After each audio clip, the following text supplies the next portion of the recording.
যে মানুষটা আমার সাইফুল ভাইরে কোবাইছে জব করছে ঠিক তার বিচার হোক, অন্য একটা হিন্দু ভাই তার গায়ে যাতে কোনো আঁচড় না লাগে। সে নিরীহ মানুষটারে কেন মারিবা? কথা ঠিক কিনা?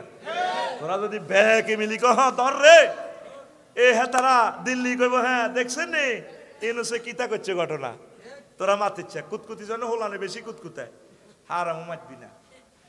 তাহারা দেখলে শারমিনের জামাই কোকা কো এই হোলান বেদ দপ আয় না কইতে থাক, যদি তুই চেতস মামানে কইব আয় কো আরো কো ভালাই লাগে করে ইউ আর শারমিনের জামাই, আই এম শারমিনের জামাই। কোন অবস্থায় উত্তেজিত হইও না, আল্লাহর কাছে সাহায্য চাও। আল্লাহ এই সরকারকে তুমি সফল করো। আল্লাহ আমাদের আর কোনো ত্রাণকর্তা নাই, আমাদের অবস্থা ভয়াবহ। আমি দেখতে পাচ্ছি তোমাদের আলেমদেরকে সবাইকে মেরে ফেলবে। বলতাম কিভাবে 71 সালে কোন আলেম মুক্তিযোদ্ধাদের বিরুদ্ধে অস্ত্র ধরছে? ধরে নাই, শুধু বলছে যে আমরা ভাই মিলে মিশে থাকি, বাইরে বাগরের দরকার নেই। বুঝেছি হয়তো তাদের ইজতিহাদ ভুল, তবে পাকিস্তানে এরা জালেম, এটা 100% ঠিক। নির্বাচন উনি পাশ করছে, ওনারে ক্ষমতাটা দিয়ে দেওয়া উচিত ছিল। গেল স্বাধীনতার পর কতগুলো আলেমের হত্যা করছে। আসেন এরপরে 1757 সালে দেশটা লই গেল গা ব্রিটিশেরা, লইছে গিয়া এই আলেমেরা সাইদ আহমদ বেরলভী রহমতুল্লাহ আলাই, সুফি নূর মোহাম্মদ নিজামপুরি, আজকেও বিতর নামাজে তার নাম ধরি, এটা আমার শিডিউল দোয়া। সাইদি সাহেব, নেজামি সাহেব, সৈয়দ আবু সাইদ, তারপরে সুফি নূর মোহাম্মদ নিজামপুরি, সাইদ আহমদ বেরলভী, ওনাদেরকে আমি নাম ধরি দোয়া করি আমার বিতর নামাজে। এটা আমার শিডিউল, শিখার জন্য বলছি। কারণ আমাদের স্বাধীনতা স্থপতি কিন্তু এরা। ব্রিটিশেরা গুলি করতো, মর্টার শেলের যুদ্ধ ধরে ফেলতো। আল্লাহর ফয়সালা, যুদ্ধে হেরে গেল সাইদ আহমদ বেরলভী সাহেব বালাকোটের ময়দানে, যে মাইটটা দিছে হুজুরগা করে ব্রিটিশেরা, বা এই ভারতীয় উপমহাদেশে সব গাছে হুজুরগা করে মারি লটকাইছে, লাশ উল্টা লটকাইছে। এই স্বাধীনতাটা অর্জন করছে প্রথম ইখতিয়ার উদ্দিন মোহাম্মদ বিন বখতিয়ার খুলজি, আল্লাহর ওলি আলেম। পরে স্বাধীনতা আবার চিনতে হয়ে গেছে, কয়েকশো বছর পর আবার স্বাধীনতা আনে দিছে কে? শাহজালাল ইয়েমেনি রহমতুল্লাহ আলাহ, গোরগোবিন্দ থেকে। আর সে শাহজালাল রহমতুল্লাহ আলাহের মাজারটা পর্যন্ত চিনতেই। আমি এদিন জিয়ারতে গেছি, হাঁড়া কত মোড়া এতে এনে আমি একটু ভিডিও করি আর কি, এটা করা যাবে না, এত গোমর ফাঁস হয়েছে বলতে। আল্লাহ নবীর রওজা শরীফ স্যাটেলাইট টেলিভিশন সারা পৃথিবী দেখতে পাচ্ছে চ্যানেল মদিনা থেকে, ঠিক কিনা? এটা করা যাবে না। এখান হোটেল লাইনি সাড়ে এখান তো মোম বেশি, এটি এনে করে ঘুরে আনিয়ে এ এক মোম কত লক্ষ বার বেসাও। মাজার ভাঙা নয়, মাজারের কমিটিগুলো বাদ দাও। মাজারের কমিটি হবে হেফাজতের ভাইয়েরা, আলেমেরা, একামতে দিনের অতন্ত্র প্রহরীরা। সারা বাংলাদেশের কমিটিগুলো পাল্টাও, মাজার কমিটি। মাজার আমাদের হাতে থাকবে, শিরক বেদাত মুক্ত। কথা ঠিক কিনা? যে শাহজালাল আমাদের স্বাধীনতা দিল, সেই শাহজালাল রহমতুল্লাহ আলাইয়ের কবরটাতে পর্যন্ত স্বাধীনতা নাই, শিরক বেদাতের ঘাটতি। গাঁজাখোর খুনখুন না গন্ধ, যেন আগুন জ্বালাইতে আছে, ধোঁয়া ওড়ে তোর দুইটি আর লোফনের লাই রুফমের লাই। আর শাহজালাল কাতুর কেন? তুই সিটিং বেটা। শাহজালালের কবর এমনি নূরে মোনাওয়ার। শুধু আমাদেরকে আলোকিত করার জন্য ইয়েমেন থেকে এসেছেন আল্লাহ রসুল সাল্লাল্লাহু আলাইহি ওয়াসাল্লামের ইঙ্গিতে। কথা ঠিক কিনা? শাহজালালের রহমতুল্লাহ আলাইহি এই দেশের স্বাধীনতাটা আনে দিছে আলেমেরা। এই আলেমদেরকে কি মাইটটা দিছে 71-এ। ইতিহাস কথা বলে। শাপলা চত্বরে 13 সালে ছোট্ট সোনামণিগুলোর যে মাইট দিছে, শুধু রিমান্ডে আল্লাহ যখন মতিঝিলকে নিবেন হাসর মাঠে রিমান্ডে, এই মতিঝিল বল তোর অনুফরমানুতে কয়টা লাশ? সব উঠে যাবে।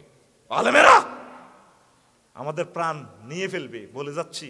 আর কয়দিন বেঁচে থাকবো পলিসি বলে দিচ্ছি, তোমরা একটা বলয় তৈরি করো, সব আলেম মিলি একসাথে।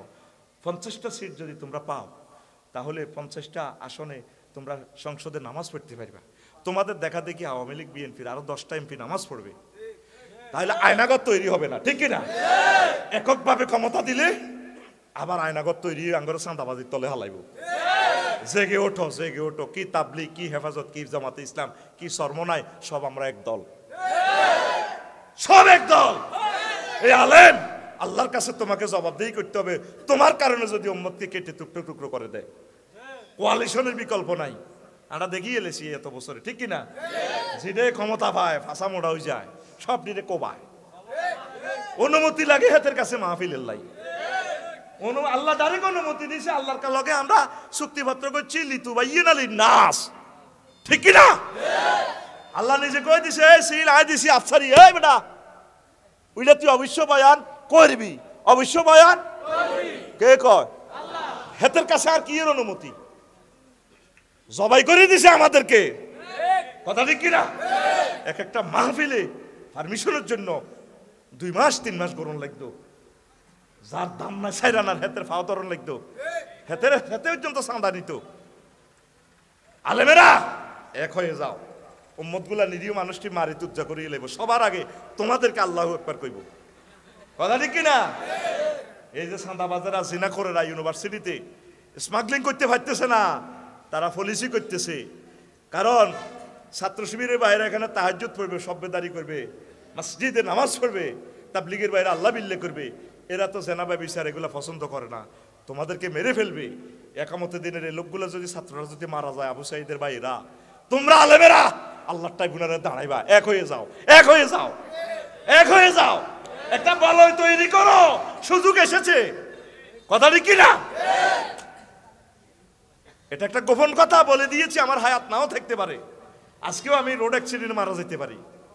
এই সার্জিস হাসনাত আব্দুল্লাহ সহ কলিজারা তোমাদেরকে সে আলোর পথ দেখাচ্ছে, জাগাচ্ছে, জাগো, নতুবা সামনে ফেতনা, ফেতনা, ফেতনা, ফেতনা, কয় ফেতনা সুপ্ত সাপের মতো লেজো হাঁড়া দিও না, কি করিও না, লেজো হাঁড়া দিলে নাহাসাত সে তোমাদেরকে সবল মারি শেষ করিয়ে লেব। এই ইসকন একটা ফেতনা, কোনো অবস্থা উত্তেজিত হইবেন না। সোনাপুরের হিন্দুরা আপনাদের লোকে খারাপ ব্যবহার করছে, তাদের সাথে আমাদের গুড বন্ধুত্ব সম্পর্ক না, আলহামদুলিল্লাহ আপনি তাদের সাথে ভালো আচরণ করেন।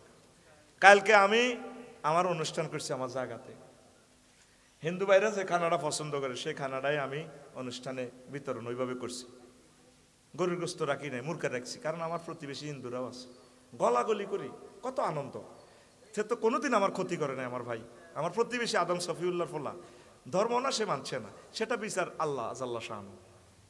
আমরা কোনো অবস্থা উত্তেজিত হব না, উত্তেজিত হওয়া মানে গভর্নমেন্টকে ফলো করা, গভর্নমেন্ট অ্যারেস্ট করতেছে, সিসিটিভি অবজার্ভ করতেছে, ইনশাল্লাহ বিচার হবে, ইনশাল্লাহ বিচার হবে।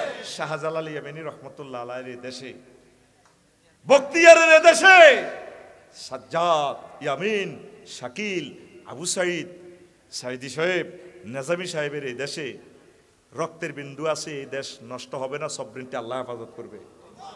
আজানে আজানে ঘুম ভাঙে এই জান্নাতার, এই পাক ফাকালির, এই বাংলাদেশের হেফাজতের দায়িত্ব আশা করি আল্লাহ নিজ হাতে নিবে ইনশাআল্লাহ। তোমরা ধৈর্য ধরো, জিকির করো, নামাজ পড়ো, কোরআন স্টাডি করো, এক সপ্তাহে একটা আয়াত হলেও তোমরা পড়ো, আল্লাহ সাহায্য চাও। আল্লাহ আমাদেরকে নোয়াখালীতে যেভাবে গ্যাসের খনি দিছে, আরো বিভিন্ন ধরনের নিয়ামত আল্লাহ দিয়ে দিবে। আমাদের রিজিকের দায়িত্ব কার হাতে? ফেতনার দিকে যাইও না, ফেতনা থেকে বেঁচে থাকার নবীজি 6টা টিপস তোমাদেরকে দিয়ে দিয়েছে, এগুলো ফলো করো। ওয়ামা আলাইনা ইল্লাল বালাগ। আসসালামু আলাইকুম রাহমাতুল্লাহ। আল্লাহুম্মা আমিন। রব্বানা যালামনা আনফুসানা ওয়া ইল্লাম তাগফির লানা ওয়া তারহামনা